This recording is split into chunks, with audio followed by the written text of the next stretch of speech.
All right.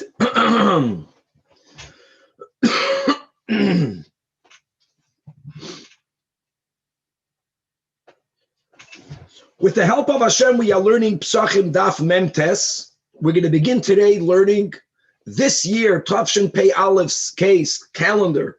What happens when Erev Pesach falls out on Shabbos? We know that Erev Pesach, Yud Daled, as we learned in the beginning of the Masechta, that's the day in which we do Bittul Chametz.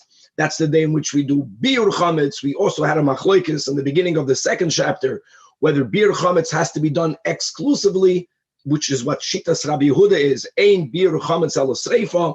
Perhaps the Mishnah that we had on Daf Yud Aleph Amid Beis, if you remember, which is quoting Rabbi Meir, also subscribes to that opinion that Ein Biur Chametz Al Sreifa. The Chachamim say that you don't only have to do Sreifa, the Girsa is Af, Befarer, L'Ruach, Matalayam.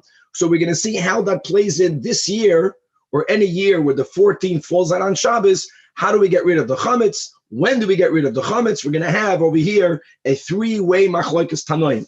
The second Mishnah we're going to have on the Amid is going to have two cases that the Mishnah is going to correlate, going to put together.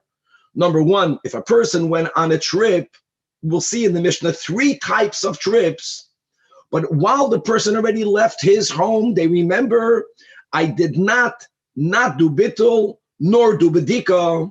Be'emes, bittul chametz, as we learned in the beginning of the Masechta, on a doiraisa level is enough.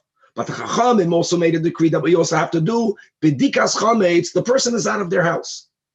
So there's three types of trips. You have a mitzvah trip, as we'll see examples in the Mishnah. We're going to have a saving a life trip, which is even greater than a mitzvah trip. And then we're going to have a trip for the shus. And in every scenario, we're going to learn exactly what the person needs to do, both concerning, like we mentioned, whether the person has to return to do bedikas chametz, or whether the person can just do bittul. Because on a doiraisa level, bittul is enough. And if the person is going to return, let's say they're going to miss out the other mitzvah, they left b'shoigeg. Or similarly, what happens if a person has with him the meat of kachim? Now, kachim meat, kachim, they have to be consumed in the azana, by kahana. Kachim kalim can be consumed by any yid in Yerushalayim. If a person took the meat, let's say, of kachim kalim outside Yerushalayim, now that meat becomes invalidated. It's called psul yoitze. What has to happen? You have to burn it. Where does the meat have to be burned? So we learned this in Kachim, the meat has to be burned in the location where it was supposed to be consumed. So let's say Kachim Kalim, if it became puzzle, it has to be burned in Yerushalayim. The person didn't remember that they have on them Kachim meat. By the time they realized they have kachim meat, now it's psul yotzeh, now it has to be burnt. Same question, do they have to return for it to be burnt in Yerushalayim or not? That's going to be the two topics of the Mishnah. We're going to learn so many gavaldic things. We're going to have a machlokes whether su'udas erusin is a su'udas mitzvah. Su'udas erusin is not wedding su'uda, but in the times of Chazal, they separated the kiddushin, erusin, and the nesuyin. It actually, the minig was that there was a 1 year break between one and the other. Erusin is not what we call today engagement. Erusin means that the chassan gave the kala the ring, or he gave her, like the Mishnah says in Kedushin, the kesef shtaru bia, he did an act of Kedushin. They are mamish, husband and wife, meaning that she's asura l'chol ha'olam kulay. If God forbid they're going to break up, they need a proper get, v'chulei, and they used to make a Kedushin, and they would make a su'uda. Machlokes whether that's a su'udas mitzvah. The machlokes we're going to have today on Pesachim Memtes is not the machlokes that we learned in Ksubas, if you remember, not concerning the su'uda, but regarding the marriage itself. Is marriage a mitzvah or not? Big machlokes. The Rambam holds that marriage is a mitzvah. The Rosh says no. The Rosh says having children is a mitzvah. And since we are only allowed to have children within a marriage, so marriage is a hechsher mitzvah, but it's not a mitzvah. That's the whole question, is when you make the bracha, think about the bracha that's made under the chuppah today. Today we do the chuppah, the kedushin, we make a hefsek with the ksuba, reading, and then we do the nesuyin. What bracha do we make? We don't make a normal birchas ha-mitzvahs. We don't say Hashem kedushan ha-mitzvahs of tzivanu. We make a ganze bracha. That for us, Alanu asarusais, it Alanu asanusuyais. The Rosh proves from that the getting married is a hechsher. And actually, he says the bracha is not a birchas mitzvahs, it's a birchas shevach v'hidah. Anyways, that's not what we're learning. Today we're going to learn whether the su'udah is considered a su'udas mitzvah or not. And that's going to lead us in, my friends, into a gavaldik hadaf. We're going to be learning about marrying into a family of kahanim. In other words, if Yisrael marries a bas kohen, that either will bring to him wealth or it's going to hurt him. It's going to be to his detriment if he's not worthy of. And that's going to lead us into marrying into a family of amaratzim. Actually, there's no better daf than Pesachim daf Memtes Amud Beis, that we can go backwards. We're going to finally have a clearer picture of what the meaning of a Am Ha'aretz means. And especially now that we have the schus of having the light of the Hasidus and of the Baal Shem Tov and our Rabbeim, it's not a person, what we call the greatest Yid, which is an Ish Pashat, even if the Yid doesn't yet know enough dinim. That's not the Am Ha'aretz at all that Chazal were talking about. It's very wrong to say Am Ha'aretz is a person who's not learned. No. An Amaretz, as we'll see, is a terrible person. Is a person that, if you want to encapsulate in one word, Amaretz, Yirei Shamayim. That will be the closest we would get. A Yirei Shamayim versus a non-Yirei Shamayim, and how important it is to marry into a family of people that are God-fearing people. And with that, Chavra, let us start on top of the Amid by the Mishnah. Baruch atah Adonai Eloheinu melech haolam shahar kol yom v'dvarim. Says the Mishnah, Arba Asar Shchal Liyas b'Shabbos. If the 14th day falls out on Shabbos. So the traditional burning of the chametz, burning may not be done on Shabbos. So what do we do? First shita in the Mishnah is, which by the way, this is the halacha, mevarim es hakoil, everything is burned from before Shabbos. These are the words of Rabbi Meir. What's the everything? Says the top Rashi, bein chulin, bein truma. We'll see later other Tanoim differentiate. And when you say you burn everything, chulin and truma, it doesn't mean everything, because there's a mitzvah to have su'udais on Shabbos. True, you can't have the third meal, but Friday night. And as our minig is that we daven very early, in order to have the su'udah Shabbos before the zman when it's asr to eat chametz, we have the su'udah Shabbos with challah, with chametz, Shabbos morning. So Hakoil says Rashi, not everything. Chutz michdei achilosei l'Shabbos. You separate the amount of chametz that you need to eat for the su'udah Shabbos, and everything else you have to burn. Another detail, but poil mamish, the way we do it. When do we burn it? Now we learned in the first Pedic, we have to burn it in the 5th hour, in the 6th hour, we burn it in the 6th hour. Hold on. Friday is the 13th. So really, the problem is only you can't burn on Shabbos. You would be allowed to burn right before Shabbos. But in order for people not to differentiate between one day and the other, we don't want anyone to have a memory. I remember they burned chametz sometime in the afternoon. And we learned from the that by Yom HaRishon, that's midoi raisa. We have to get rid of the chametz before in the first half of the day. Then the chachamim noch pushed it back an hour or two. So we burn it on Friday in exactly the same time. The only difference between this year and all other years, the year of the Mishnah and all other years, is that now when we do b'dikas chametz, Thursday night. The night going into the 13th, not the night into everything is pushed back. When we do b'dikas chametz, we say kol chamira v'chamia, because that's not a total bittul. But the total bittul, when we make a declaration, when we burn the chametz, that all the chametz that I know and that I don't know, that's the only thing we don't do this year. Because how can you do a bittul chametz that you know when you're saving chametz for Shabbos? A little bit, mazain for the two seudais. We do the bittul Shabbos during the zman of the 6th hour. And another detail: how do we get rid of the chametz? In other words, we try to only leave enough chametz that will be consumed. But if we're not going to consume that chametz, if we're not going to consume the chametz, so we say that get rid of it. We don't paskin like the Tanach Rabbi Yehuda that's only through burning. Getting rid of it is not so pashut, especially in an area where there's no eruv. How are you going to throw it away? Saying, it's not. We flush it down the toilet if there's any leftover challah. But coming back, Rav Meir holds you have to burn it before. Many, the Baal HaMoed and many other Rishonim, they prove from over here. We just mentioned in the Hagdama, on Daf Chaf Aleph, I think, in the beginning of Pedic Beis, that is where Rabbi Yehuda said that Ein Bir Chametz Ela Sreifa.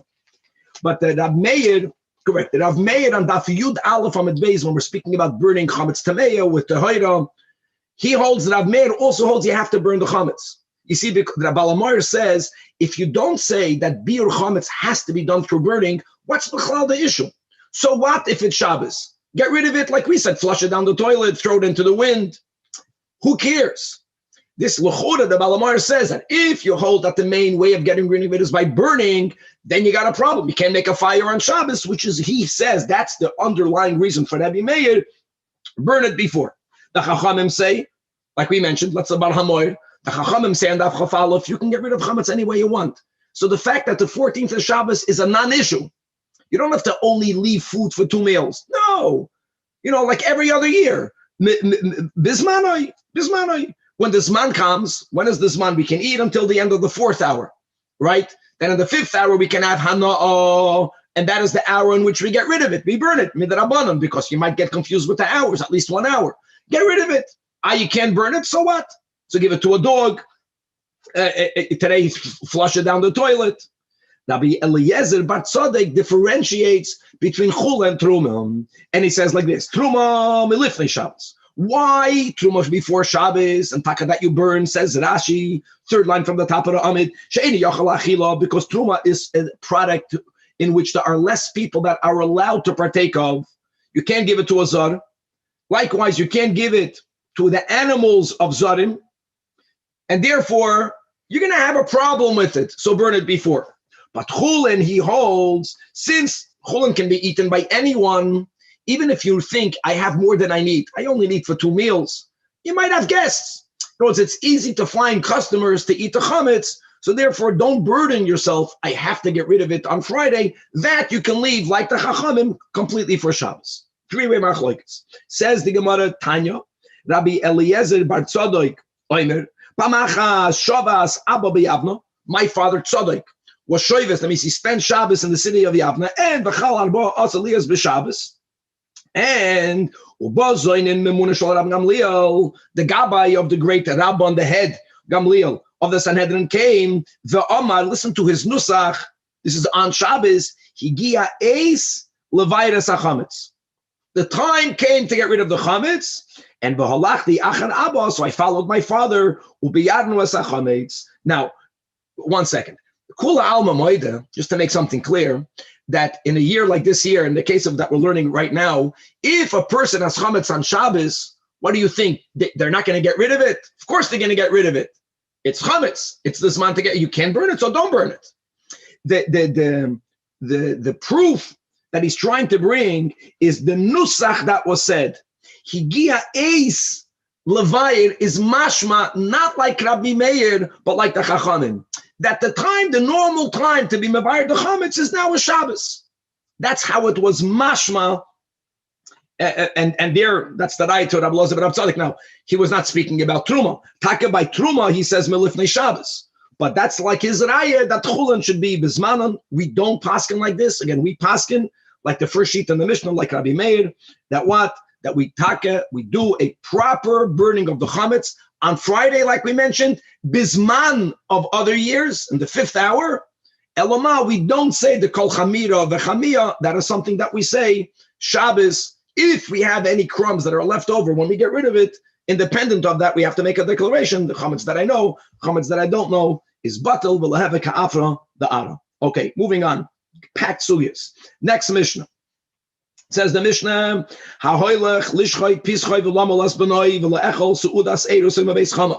the Mishnah starts off by giving 3 examples of a trip that one is making for a mitzvah.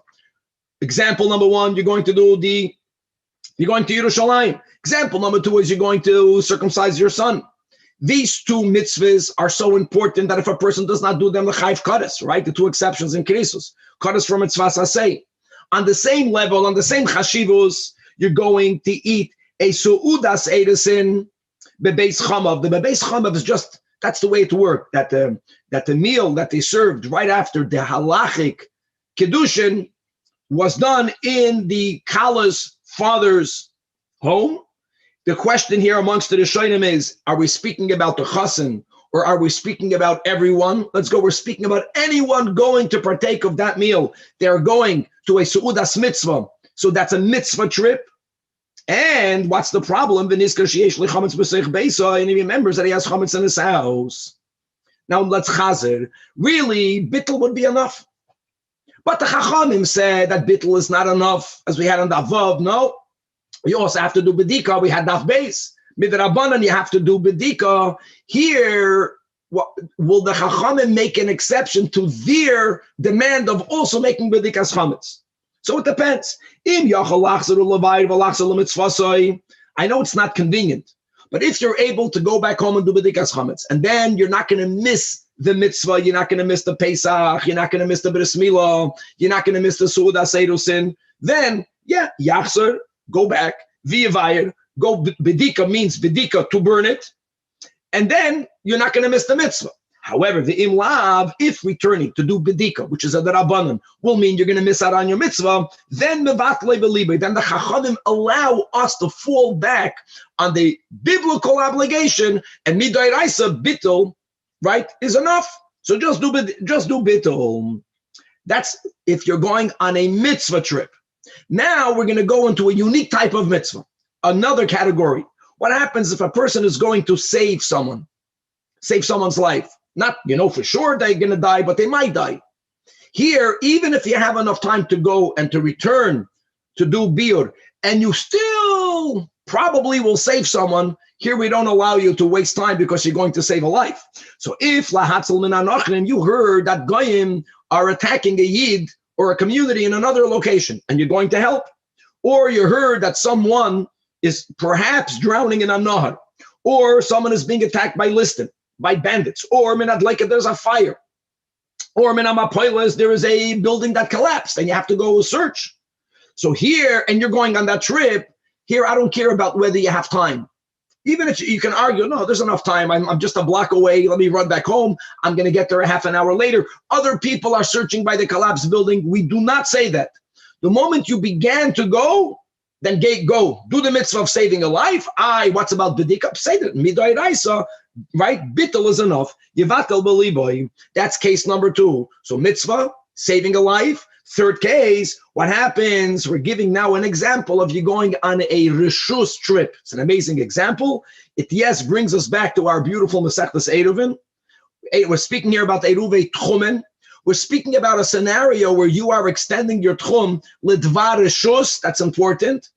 And there was a whole question whether you can make an Eruv Tchumen only Reshus. But yes, that's our Mishnah. You can make an Eruv Tchumen either by placing food in that locale, or to be ma'arev beraglov. Let's suffice with that. There's some of the big daf we have to. So if I am going on Erev Pesach, my goal of my trip now is the lishbois shevisas harshus. I'm going to place an Erev Tchumen, or to be ma'arev beraglov, but I'm not going there because tomorrow I want to go learn Torah in the nearby village that's 3,000 amos away. So I have to extend my my tchum in this direction. No, I'm going there because I want to go tomorrow to an Inyan Rishus. No, Pesach program. You're going to a Pesach program? It's an Inyan Rishus, I think. Okay, I don't know if that's Rishus. It might be a mitzvah. Let's leave it at that. Anyway, so then then I don't care. Then there's no eteretz. You have to go and do bedikas chametz, because midrabanan bittul is not enough. Now the Mishnah is going to make a parallel to a whole different topic, like we mentioned in the intro. Basar kachim, if it becomes invalidated, has to be burnt. Where? In the place where it should have been consumed. So let's speak about kachei kalim, because the Mishnah is speaking about the chemi sheyotze mi Yerushalayim. Kachei kalim has to be eaten in Yerushalayim. If when you left Yerushalayim, the niskar you chapped, that sheyes biyodei b'sar kodesh. I have on my possession, have with me b'sar kodesh. So there's 2 things. First of all, it became puzzle. It's called psul yoytze. Now it should be burnt in Yerushalayim. Do you have to return? Now, this obligation of burning it in Yerushalayim is a rabbinic obligation, so they can be lenient. So, if Rashi says Tzoifim is actually a name of a location. Rashi says Shem Kfar. It's Taka. Why was it called Tzoifim? To gaze, because from that village you can see Yerushalayim. Tosfos says Tzoifim is not a specific location. It's any location. If you can still see Yerushalayim, the Beis Hamikdash, you seen the Beis Hamikdash. Today would be Harabayis. Then since you went so far away, you beyond that. Then the Chachamim did not demand of you to return. But if you are in a location where you can still see the Makom Hamikdash, then you have to return. Now another nuance. Really, where do you have to burn it? In Yerushalayim. But there was a place on Harabayis designated for the burning of Kachin Kalim. And since it was on Harabayis, the Beis Hamikdash provided the fuel, the wood for the burning. You don't have to burn it there. If you burn it anywhere in Yerushalayim, or if you burn it outside Yerushalayim because you're beyond Seifim, then obviously you're going to use your own fuel. It's your responsibility to destroy, to burn Psar Kodesh and Nifsalu.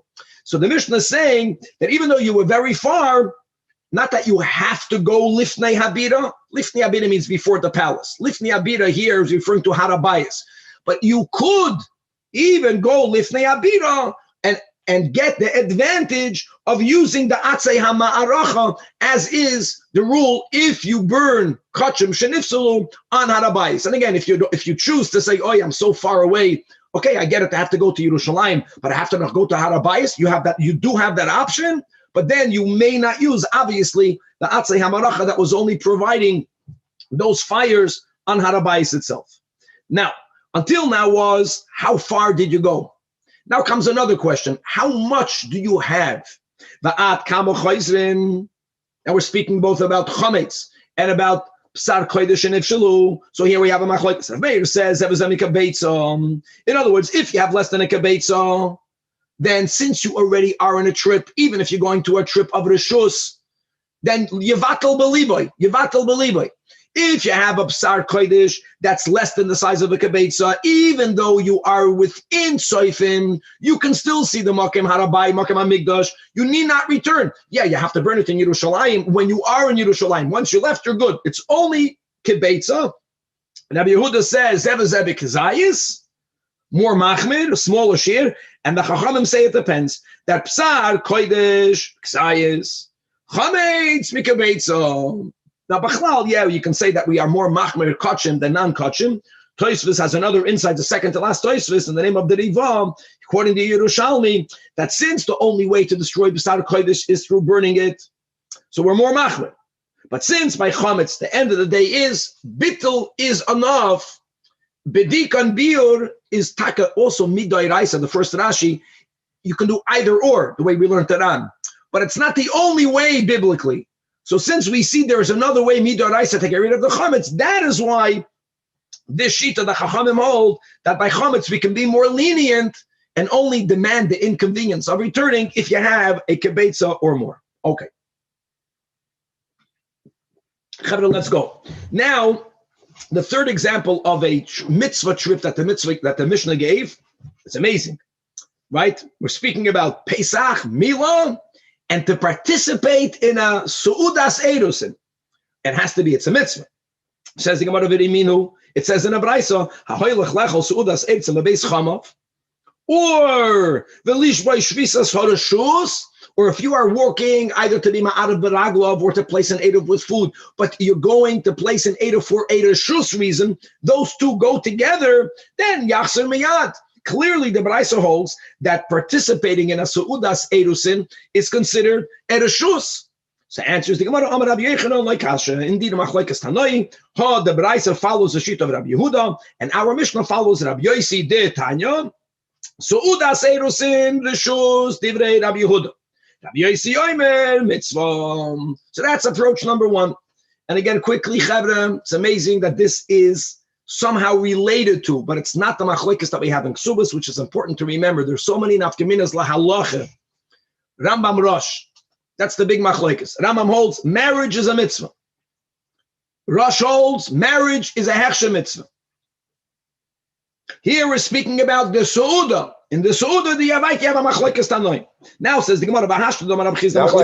Is that why the Sparta make a shechianu at the chuppah? That can be a reason why, because they hold like the Rambam. Is that why? That's correct. There's so many nafkaminas when it comes to this. The main thing is the nusach habracha.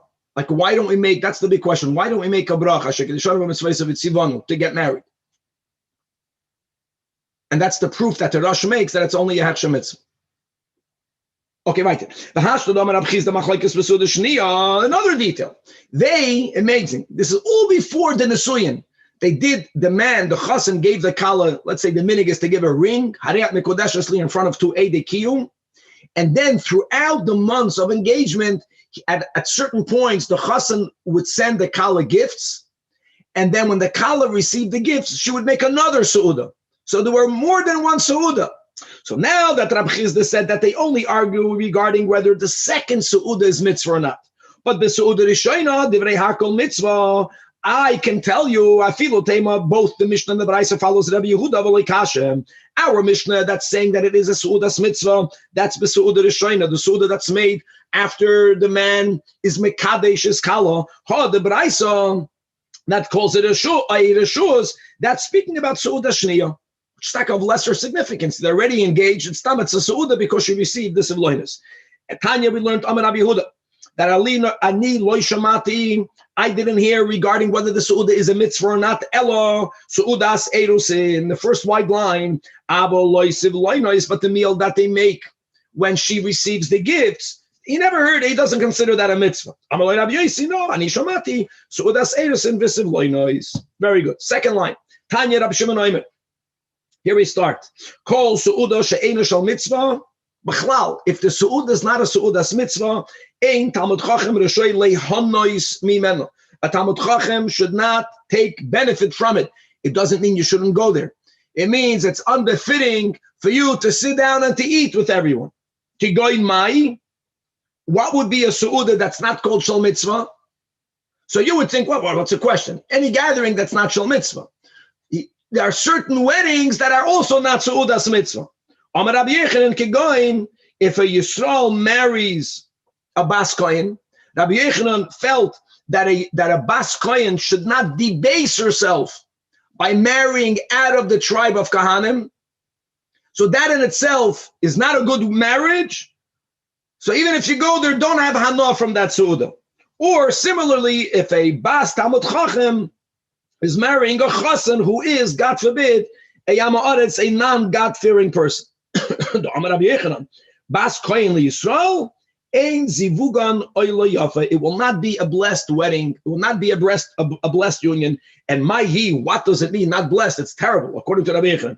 Amar Rab Chizda, it means that God, that Aaron HaKohen is not happy with this. So he's a Yisrael. He married into the family of the granddaughter of Aaron.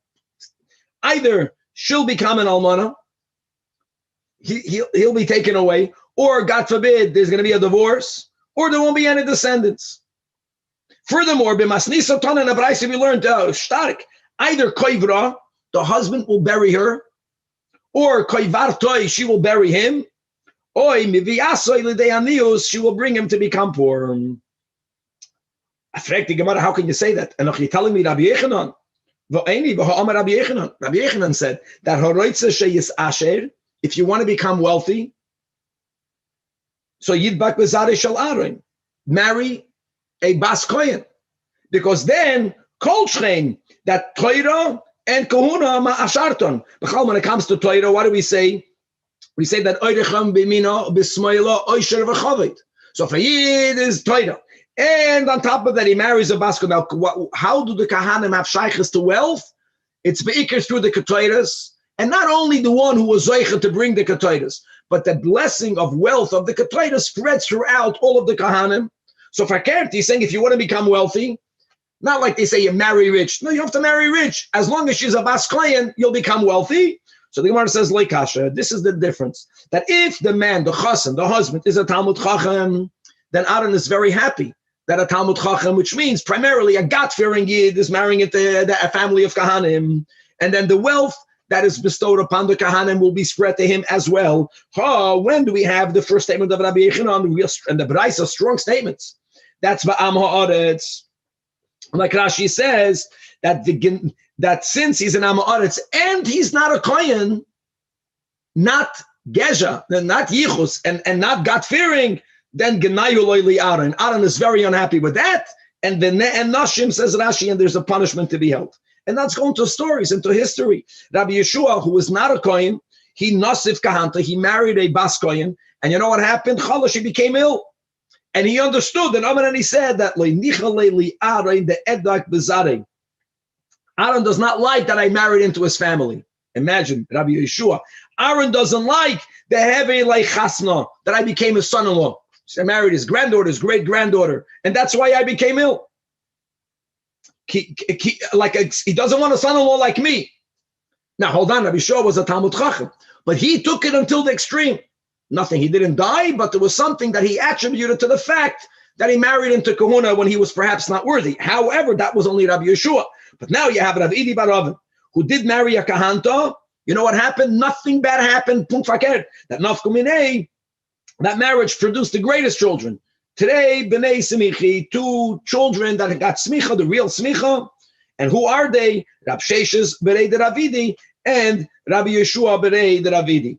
Omer Rav Papa says Rav Papa that if I would not have married a Kohenes, then I would not have become wealthy. Rav Papa was very wealthy. Right? One of the reasons why by the Siyumim we mentioned all of the 10 sons of Rav Papa is because he was very wealthy, and every time there was a Siyum, he made a huge Su'udah. You have to have wealth to do that. So he attributed the blessings of wealth to him marrying into the Kohuna. Omar Rav Kahana. Now when you hear Rav Kahana, you think Rav Kahana is a Kohen. He's called Rav Kahana. So Tosfos on Amid Beis, if you want to just quickly flip over the top, Tosfos says from here we see that Rav Kahana himself was not a Kohen. He married a Bas Kohen. I ask Tosfos, listen, you'll be shocked that Rav Kahana and Kedushin, he would receive Pidyon Haben money. How can our Gemara imply that he married a Bas Kohen, meaning that he was not a Kohen? So says Tosfos, it must be that if you marry a Kohen, you can receive the Pidyon Haben money. Who remembers that? The third line on Daf Mem Tesam Beis on the top Tosfos. Rav Kahana Shokal Sudra B'Pinyan Haben B'Shvil Ishtoi Hoyolokeach. Let's come back over here. Our Gemara holds Rav Kahana was not a Kohen, and Amar Rav Kahana that Eloi Nesim Kahanto, that if I would not have married a Bas Kohen, Loi Galoi, I never would have been exiled. Let's understand what happened. The Gemara is in Bava Kama Daf Kuf Yud Zayin that there was a Yid that was a Moiser, and Rav Kahana went ahead, and Rav Kahana I think killed him to save other Jews. And then the authorities, even though we were self-autonomous and bubble, but we didn't have the right to kill out of the court, or even in the court, I don't think we had the right to kill. Rav Kahana needed to run away. Where did he run away to? He ran to Eretz Yisrael. So he says that Hashgacha Pratis, why did all that come about? Now, he was obligated to kill the Moiser, to save. But why did it fall on him? Because he married a Bas Kohen. So they told him, listen, at the end of the day, you went to Eretz Yisrael, or Halamakim Torah Galisa. It doesn't say you went to the Holy Land. It doesn't say you made Aliyah. It says you went to Hamakim Torah. How can you call that Golos? So he responded, no, I call that Golos. That Loi Geloi Kidegoli Inshi. In other words, when people go to Eretz Yisrael, they're not forced to run away. They make a choice. That's not called Golos. But the fact that I did an action, which I was obligated to do, and then I needed to run away, that was a punishment. And why? Because I married a Bas Kohen. Okay. Anyone here married to a Bas Kohen? Then you're becoming wealthy. And you're going to have 2 children that have smicha. Remember that. Elamah, you have to be God-fearing and you have to learn. Good. Says the Gemara, Amar Rabbi Yitzchak, Kol hanenemi the Seudas HaRishus. So now that we spoke about how you should not have enough from a wedding feast if it's not a proper wedding, so now we're going to speak about a skafia. That if it's a meal, nothing wrong with it, but if it's not a mitzvah meal, don't eat there. And if you do, then l'soif goyla, you're going to have to go into golus. Shenemar, as it says in Amos, that v'oichlum karabitzayim, that those who eat fattened sheep, was indulging, and marbek, and they eat the calves from inside the stall. You know those calves that they don't move around, so they're fat. So no, it's people that were eating beyond what they needed. They were not praving iskafia. So it says weiter, or let's say this in the positive, that when people exercise moderation, hiskafia, that is an antidote to Golus. That's the whole Basalagani, that through his skafia, And ultimately, Yisapcha, we bring Mashiach. Tanach Rabbanim, we learned in the Brisa. Kol Talmud Chacham amar besudasi b'chol makim. If a Talmud Chacham eats, vusa the essen he eats. Again, there's no hiskafia. There's no restraint. A mitzvah is different. A mitzvah, if it's not a mitzvah, then God forbid, Soif Machavas Beisay's house will be destroyed. Uma Alman is Ishta, and his wife will become a widow. Uma Yasim is Goizolov and is young. Goizolov is a lotion of young. He'll be, God forbid, his children young will become orphans. And the Talmud Mishtakech women will forget his learning. Umachloikas Rabbi's boys, all of many Machloikas will come upon him. Udvar of Einam the Shemaim, and no one is going to listen to his words. Umachalol Shem Shamayim. Wow. And the Shem Rabbi, and the Shem Aviv, the Goyim Shem Ra Loi, Ulavanov, Ulavnei Vanov, Atsoif Koladoiris, Oy Gevalt Mahi. And Mahi, what bad name does he give? If a person who is eating everywhere, Amar Abaya, that they're going to call that person, Karulei, they're going to call his children. He's going to give a Shem Ra to his children, that he is the son, Bad Mechim Tanurei. He's the son of the oven warmer. The guy eats, you have to warm the oven the whole time. So that will become the name of his descendants. Or Rabbi says they're going to call him Bar Merake de Kube, the son of a tavern dancer. When there's Su'udas, there's Freilachkeit. Now, if it's a mitzvah, beautiful. If it's Rishus, stop, it's tavern dancer, the son of the tavern dancer. Now, Papa Amar, they're going to call him Bar Malchech Pinche, the son of the plate liquor. He eats up the plate until the end. Rab Shammai Amar, Bar Mochrava, the son of the one who folds his garments and goes to lay on it. Because when people have meals, sometimes they drink a little bit too much. Now she says, and instead of going home and facing who knows what in the house, so you sleep it off in the place of the meal. There's no pillow, so you take off your garments and you fold it up and you go to sleep there. All of that is overindulging, and that will become a Shem Ram, not only for him, but also to his descendants. Tanach Rabbanim, we learned in a Brisa. A person should sell all his belongings in order to marry the daughter of a Hasidic Yid. Why? Because if the person, God forbid, will pass away, or if he's going to be exiled, which means that his wife and children will go back to her family, so then he knows who will raise his children. At least muftachloi, that his children will be Hasidim, because she comes from a family of Talmidei Chachamim. She should not marry a daughter of someone who does not believe in God, and worse. Not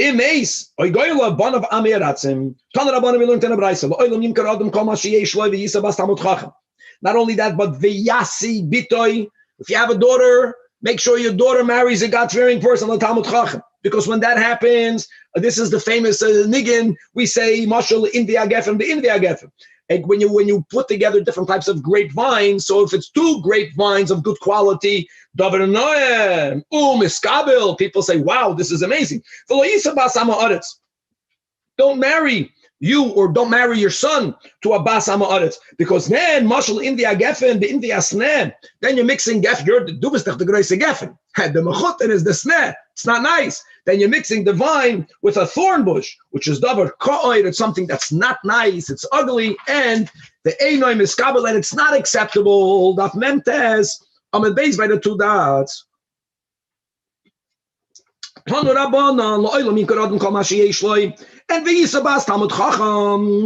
now, if you don't have a Bas Talmud Chacham, what should you do? Don't get married. No one is good enough for me. Okay, if there's no Bas Talmud Chacham, so then Yisa Bas Gedoyla Hadoir. So it works. What does that mean? Now it fits. If the Talmud Chacham means what people think it means, so isn't the Talmud Chacham the Gedoyla Hador? But we're teaching good. A Talmud Chacham means a Chassidish person. If it's not a Chassidish family, then marry from the Gedoylim, marry from the Litvish. If you don't have from that family, Yisa Bas Rashi Knesiyos, then marry into the family of communal leaders, people that are oiskim b'tzarchin tzibur. Then marry people that are gabbai tzedakah, because they're very trustworthy. If not, you don't make them into the treasurers. Then Yisa Bas Malamdi Tanaikas, teachers. But what not? And Am means a person of not God-fearing. There's no Yirah Shamayim. Because Shehem Shekets, wow, strong words, they're vermin. Unishaseyem are Shedets. Oigavalt. Taichas Rashi. It means the third Rashi from the top. Shedets, She'enam Zehirois b'mitzvahs. Don't marry into a family where there's no Zehirois and mitzvahs. V'al b'neseyem hu oimer, And regarding the daughters of the families of Amaratzim, it says, Orur shoichev and kol behema. What's the behema? It's very radical. It's Kabbalic. It's going to get more radical soon. So it says Rashi, again, 3 lines from the top, Shedoimois lebehema, meaning, she'ein lahem leiv lohavin.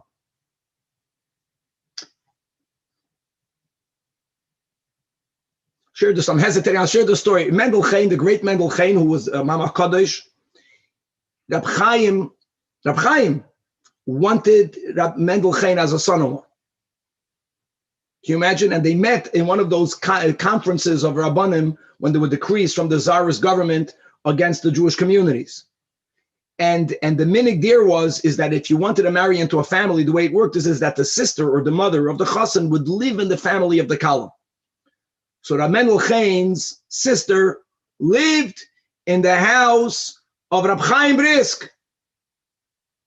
Now Rab Mendel Chaim, the Radatz was a chassid, but he was a God-fearing yid. He made brachas like no one ever heard. So when she came back, the Radatz asked her, "No, a family to marry into." So she said to her father, the Radatz, that the Kates Asher Yotzar is Shener from Zayin Shmona Esrei. And Rab Chaim heard it and he was not insulted. He was, in other words, we're speaking with the Radatz that was on that Madrega. Good. Okay, weiter. Tanya, Rebbe Yomer. Rab Chaim had a lot of respect towards Hasidim. No one should take the story in the wrong way. This was not a criticism. This just means that she felt that from the family in which the Radatz was a tzaddik, like the world doesn't understand what a tzaddik means, that it won't be a good match. Tanya Rabbi Yomer, Amaretz asur lechel basar. Amaretz bechlal is not allowed to eat meat. Why can't he eat meat? Because as we learn in Hasidus, the whole concept of eating meat is to elevate the meat. For you to elevate the meat, you have to be greater than the meat. If a person himself is a behema, how can he be mila the behema? If you're bound down here, how can you go up there? As it says in Shmini, Zois Toiras ha-behema v'ha'oif. In other words, if you have Torah, then you are allowed to eat kosher food. Kol oisik bat Torah, oisik bat Torah. That means a God-fearing person. He's occupied, he's connected to God. Then mutar lechel basar behema v'oif. V'chol she'eino oisik bat Torah, asur lechel basar behema v'oif. Amar Rabbi Elazar, Amaretz mutar l'noichra v'yom kippurim. Wow. And Amaretz, you can murder him. You can stab him to death. On Yom Kippur, that's on Shabbos. By the way, the whole next lines over here will give clarity to the Amaretz. It's not what people wrongfully teach in Amaretz. Here we're speaking about someone that, because it begins with not believing in God, but the end of not believing in God is becoming a murderer and a horrible person. We're speaking about such a person.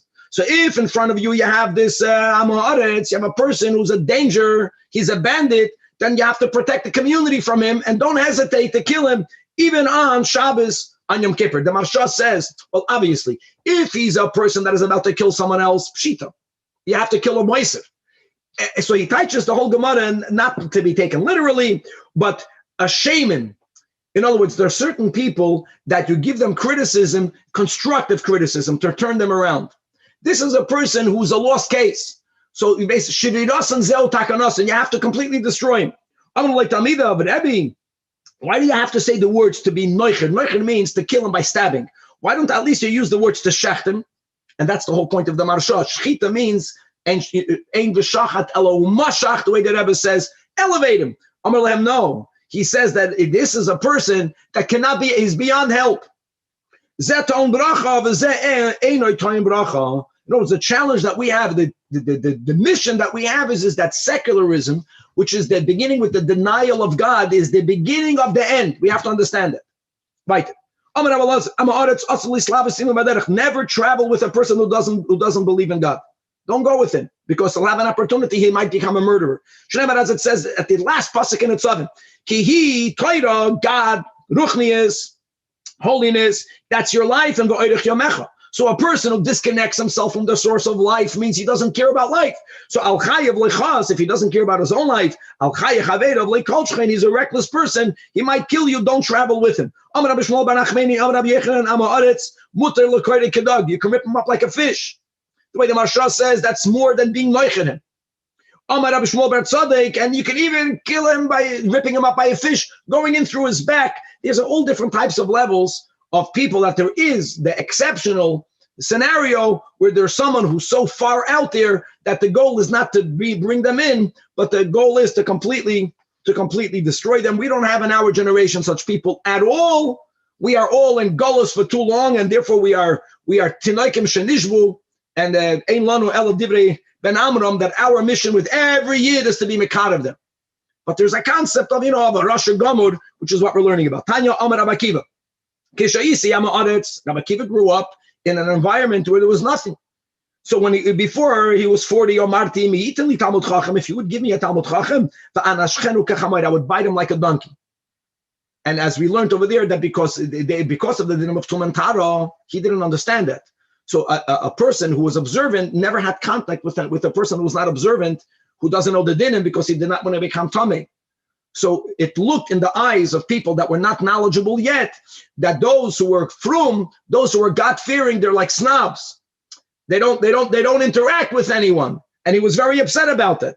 And he used the expression, I wanted to bite him like a donkey. So I'm going to like Talmud of, Rabbi, why don't you use a different expression? Say that when you were an Amaretz, you would bite a Talmud Chacham like a dog, because it was common for people to have dogs, like the minhag in America.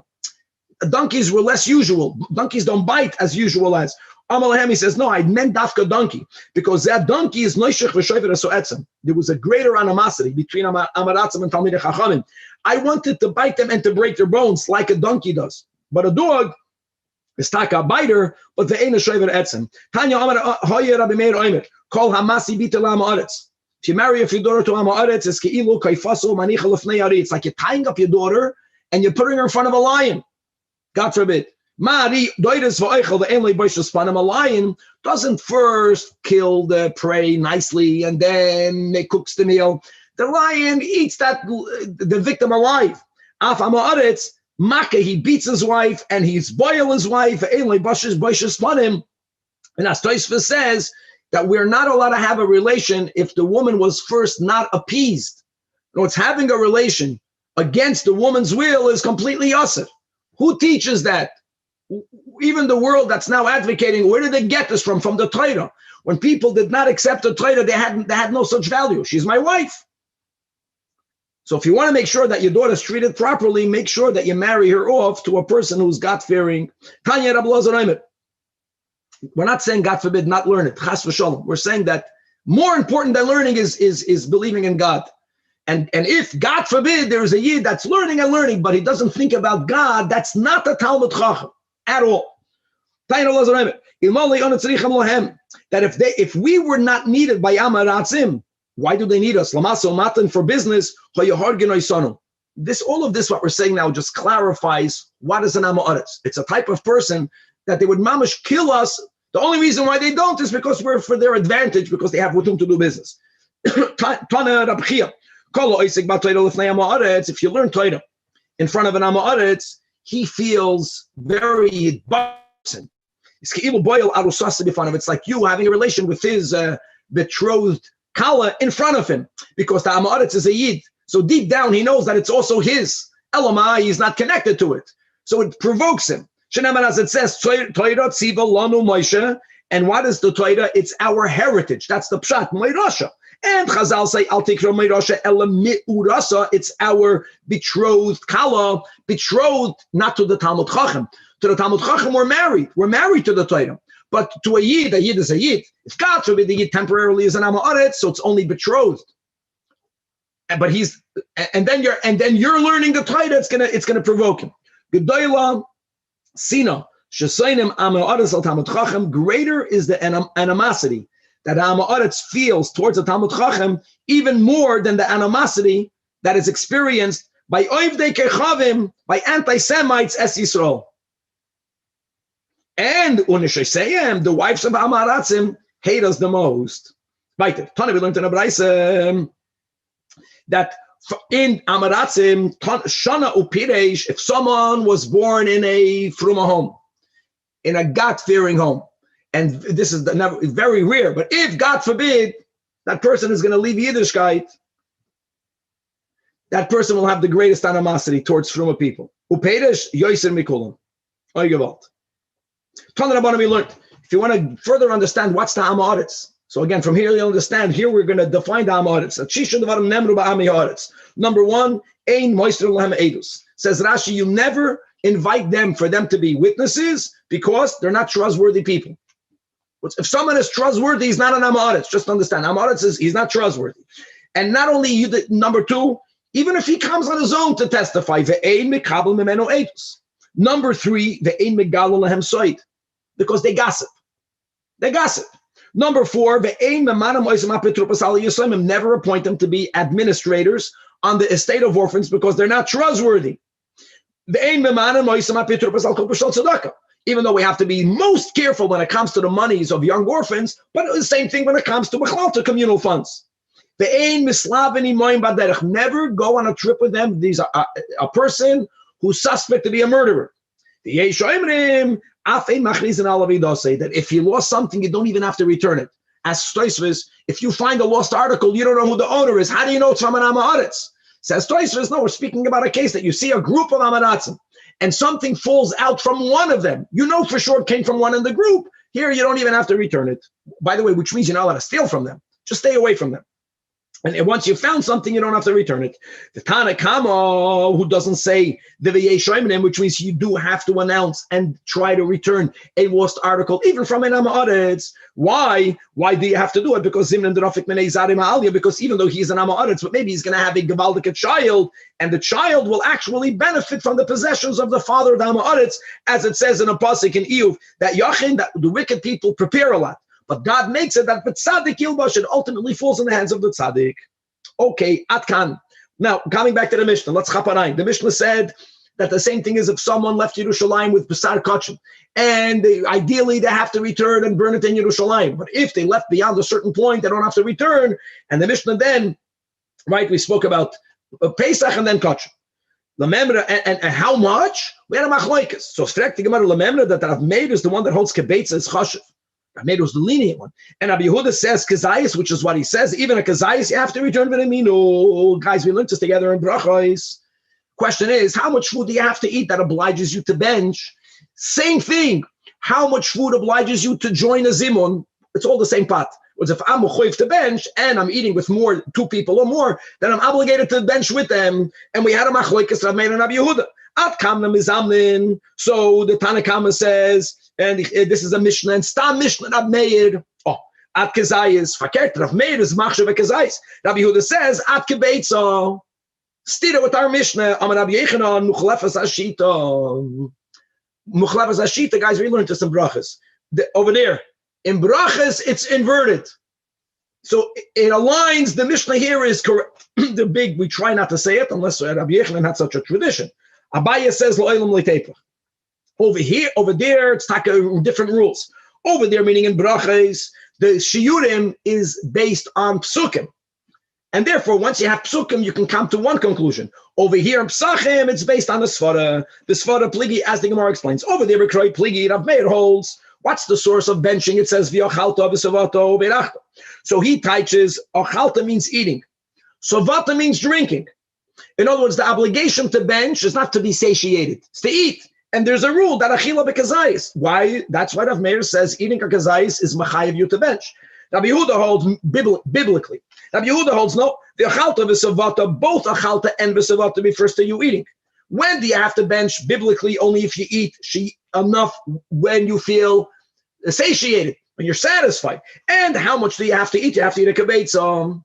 So since there is a machlekes how to touch the word v'savata, that's why there Rav Meir is machshav v'kazayis, Rabbi Yehuda is only machshav v'kabetza. Over here b'sfara pligi, Rav Meir savar chazarase, the obligation to return to burn the chametz, the obligation to return to burn sacrificial meat is kitumasai. What is machshav food? What is the rule? We just learned this recently. How much food do you need to have in order for it to be able to convey tuma l'kula alma? According to some Rishonim, even to acquire tuma, the shiur by food is a kabetza. So when it comes to that, ma tumas mikabetza, af chazaras mikabetza.